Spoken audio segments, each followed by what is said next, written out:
Welcome buddies to our YouTube channel, Unique Class Chemistry Class 12 Physics Chapter number 9, Ray Optics and Optical Instruments, and we are back with another video, lecture number 8, and we are starting a topic with a new. We are continuing our chapter with a new topic as optical instruments. हमारे पास optical instruments आते हैं जिसकी वजह से हम चीज़ों को बड़ा छोटा करके देख सकते हैं. जैसे हमारे पास फर्स्ट इंस्ट्रूमेंट आता है that is microscope. Microscope simple भी है, कंपाउंड भी है. उन दोनों को देखेंगे कि उनकी कंस्ट्रक्शन क्या होती है एज वेल एज उनके फॉर्मूलाज क्या होते हैं. डेरिवेशन पर हम नहीं जाएंगे क्योंकि डेरिवेशन नॉर्मली जो हमारे कॉम्पिटिटिव एग्जाम्स है वहाँ पूछी जाती है. अगर हम आए स्टेट बोर्ड एग्जाम से या CBSE बोर्ड एग्जाम से तो वहाँ डेरिवेशन एज अ सिंपल और कंपाउंड माइक्रोस्कोप की ज़्यादातर नहीं आती. तो हमारे पास जो सिंपल माइक्रोस्कोप आता है उसकी कंस्ट्रक्शन कुछ हमारे पास उसमें एक कन्वेक्स लेंस एक कन्वेक्स लेंस हमारे पास होता है जिसमें एक ऑब्जेक्ट उसके अगर पास रखती जाए तो उसको इनलार्ज करके हमें आई पीस पर जो उसकी फ़ोटो है वो रिफ्लेक्ट होती है और उसको हम ईजिली शो कर सकते हैं.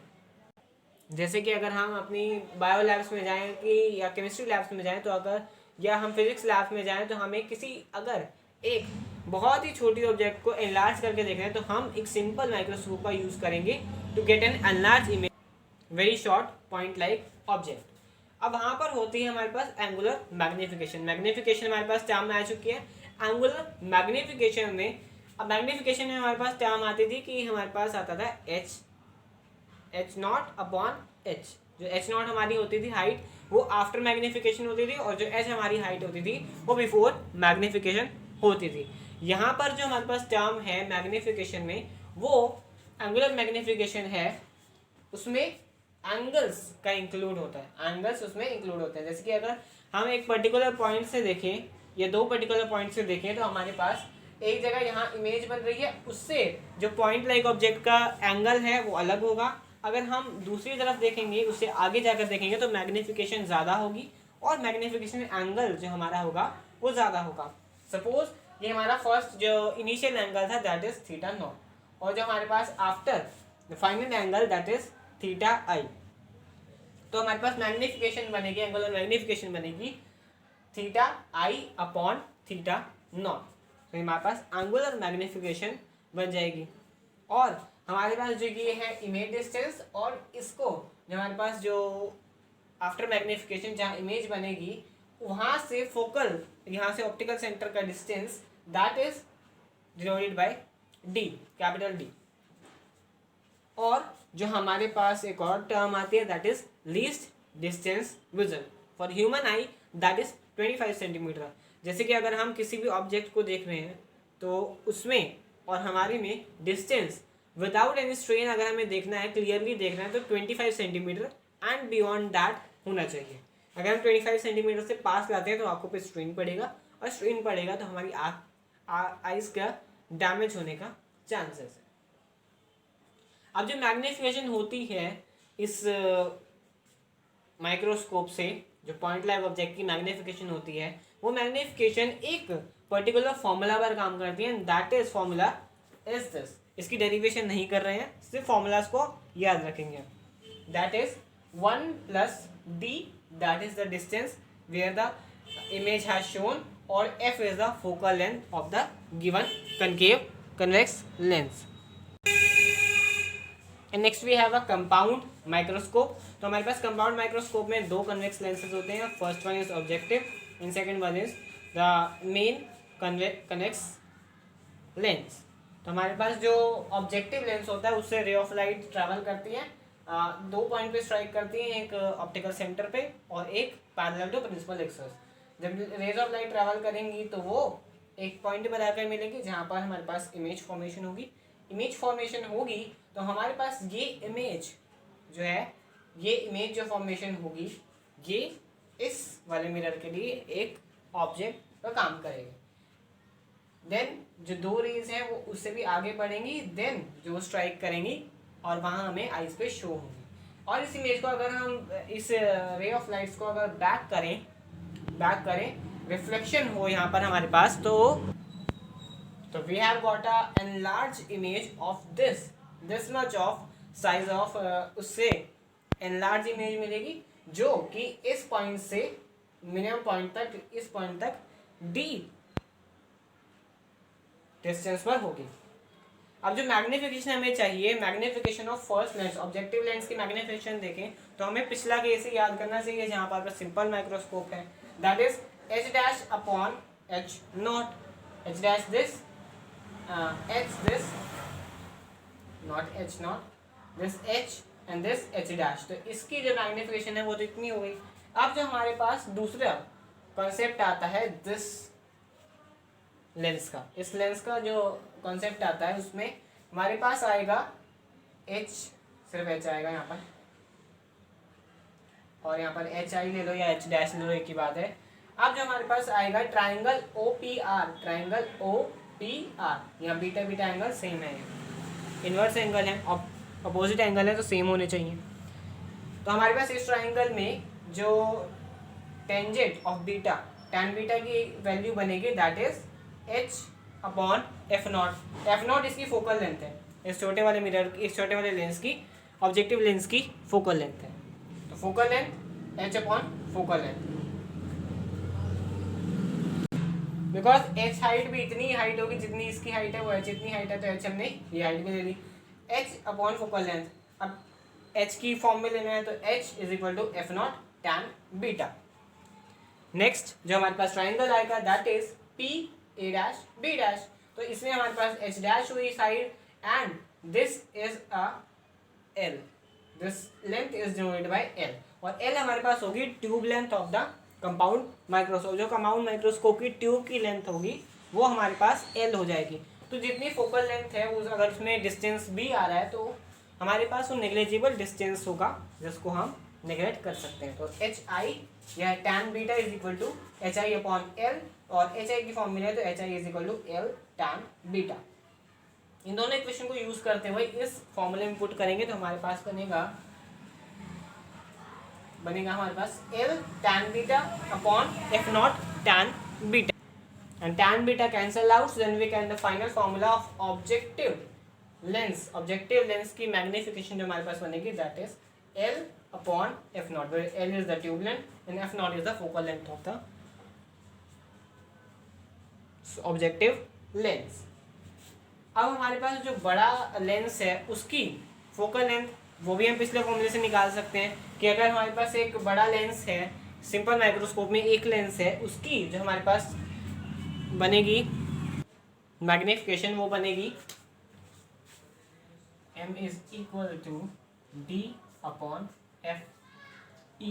एफ ई इसकी फोकल लेंथ है, M upon M E is equal to D upon F E. और जो हमें पता है कि मैग्निफिकेशन अगर हमारे पास दो या दो से ज़्यादा लेंसेज है तो उसमें मैग्निफिकेशन क्या होती है, फोकल लेंथ इन्वर्स में ऐड होती है, power in inverse of reverse में ऐड होती है, और हमारे पास जो मैग्निफिकेशन है वो हमारे पास जो magnification is added in the multiplication. तो हमारे पास जो एम नॉट है और एम ई है तो उसको दोनों को मल्टीप्लाई कर देंगे, M naught M E is equal to L F naught into D F E. L is the tube length, D is the distance from this, और यहाँ पर जो हमारे पास इमेज बनेगी, जो हमारे पास यहाँ इमेज बनेगी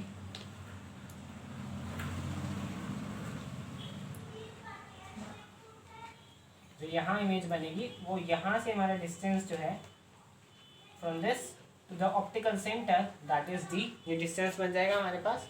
और हमारे पास जो एल है वो ट्यूब लेंथ है, एफ नॉट हमारे पास focal length of the objective lens है, and F is the focal length of the main lens. And we have another optical instrument that is called a telescope.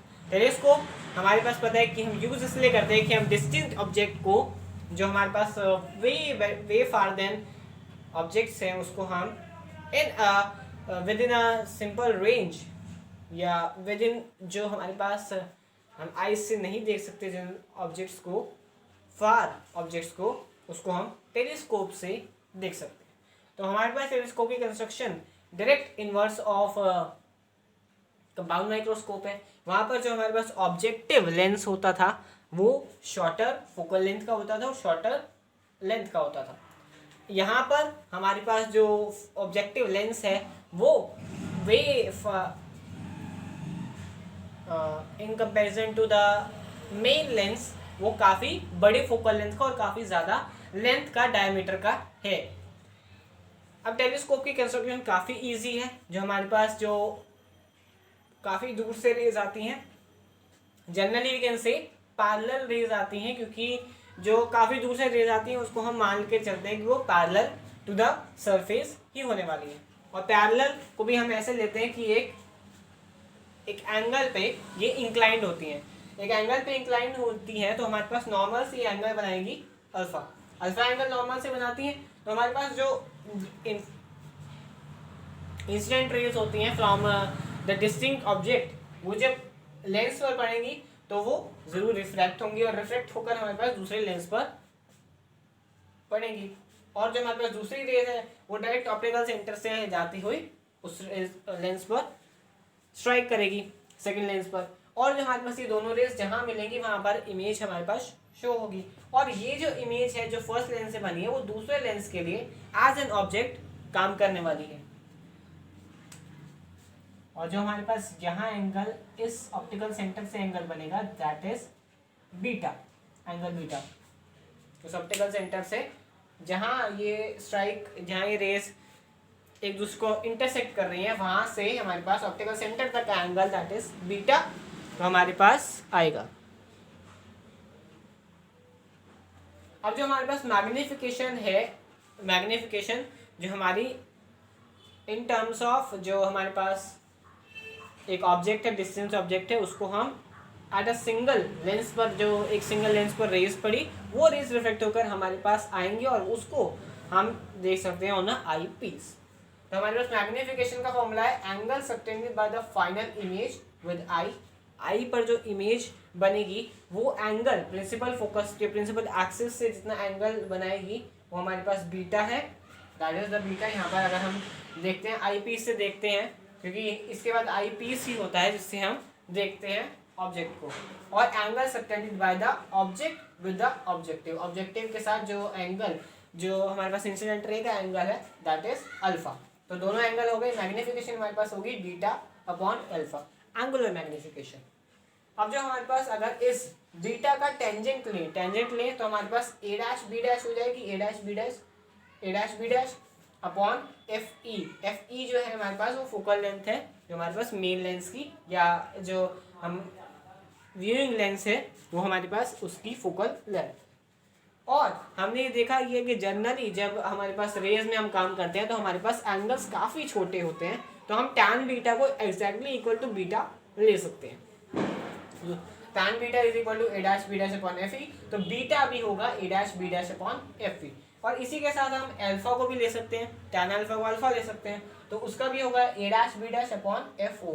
और F O हमारे पास है focal length of the objective lens. Focal length हो गई objective lens की, क्योंकि ये triangle अब हम ले रहे हैं, दिस ट्राइंगल, इसको हम पॉइंट नाम दे दें, आर दे दें, बी डैश ए डैश, और जो हमारे पास दूसरा ट्राइंगल था वो था हमारे पास this much, A dash B dash और यहाँ पर ई। तो हमारे पास जो अगर इन दोनों को या इस फॉर्मूले में पुट किया जाए तो हमारे पास बीटा अपॉन अल्फा बनेंगे तो ए डैश बी डैश आपस में cancel and the magnification formula will be looking like this, F naught upon F E, where F O is the focal length of objective lens and F E is the focal length of the main viewing lens. हमारे पास ये final magnification का formula आने वाला है। अगर इस length, क्योंकि लेंथ ऑफ ट्यूब हमने पहले भी निकाला है, एल निकाला है, तो यहाँ पर एल क्योंकि इन दोनों के बीच कोई गैप नहीं है तो हमारे पास ट्यूब की लेंथ जो इन दोनों की फोकल लेंथ को ऐड करके ही बनेगी, that is F O focal length objective में रखी, एफ ई फोकल लेंथ जो मेन व्यूइंग लेंस की फोकल लेंथ होने वाली है।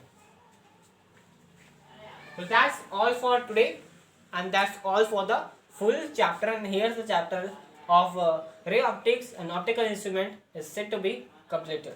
तो चैप्टर होगा यहाँ कंप्लीट, इसी के साथ ये वीडियो भी यहाँ होगी complete, and I hope you all will understand this whole much chapter, very important chapter, और काफ़ी अच्छे से करेंगे तो आपको काफ़ी अच्छे से समझ भी आएगा.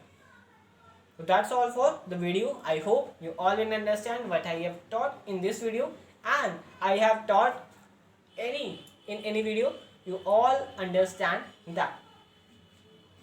For this video, I say thank you and goodbye.